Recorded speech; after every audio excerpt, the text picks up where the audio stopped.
नमस्कार, पेश है आज की मुख्य अंतर्राष्ट्रीय खबरें। दुनिया भर में तनाव और परिवर्तन की लहर, यूएन में तीखी बहस, यूक्रेन में संघर्ष तेज, वैश्विक बाजारों पर असर। नई दिल्ली, वैश्विक डेस्क। दुनिया भर में राजनीतिक, आर्थिक और पर्यावरणीय मोर्चों पर तेजी से बदलाव और तनाव की स्थिति बनी हुई है। संयुक्त राष्ट्र महासभा यानी यूएनजीए में इस बार जलवायु परिवर्तन पर तीखी बहस हुई, जहां विकासशील देशों ने प्रदूषण और ग्लोबल वार्मिंग की बढ़ती समस्या के लिए विकसित देशों पर जिम्मेदारी बढ़ाने की पुरजोर मांग की है।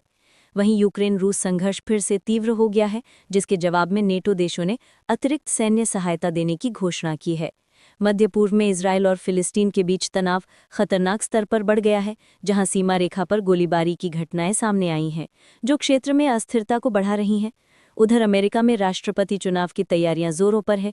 पूर्व राष्ट्रपति ट्रंप और अन्य उम्मीदवारों के प्रचार अभियान ने जोर पकड़ा है, जिससे आगामी महीनों में राजनीतिक सरगर्मी और बढ़ेगी।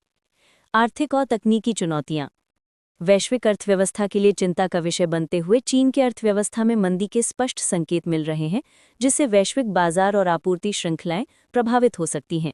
यूरोप में भी मंदी का खतरा मंडरा रहा है। ईंधन की कीमतों में वृद्धि के चलते महंगाई यानी मुद्रास्फीति फिर से बढ़ने के संकेत मिल रहे हैं, जिससे आम जनता पर दबाव बढ़ेगा।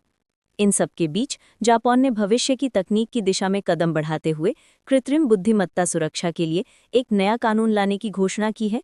पर्यावरण और मानवीय संकट।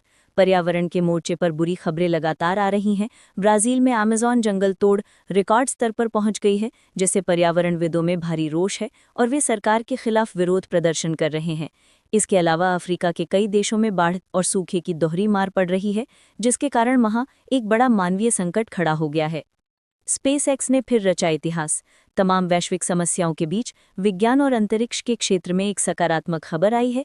एलन मस्क की कंपनी स्पेसएक्स ने एक और सफल मानवयुक्त मिशन को अंतरिक्ष में भेजकर अपनी तकनीकी श्रेष्ठता साबित की है। खबरें समाप्त हुई। आपका दिन शुभ हो।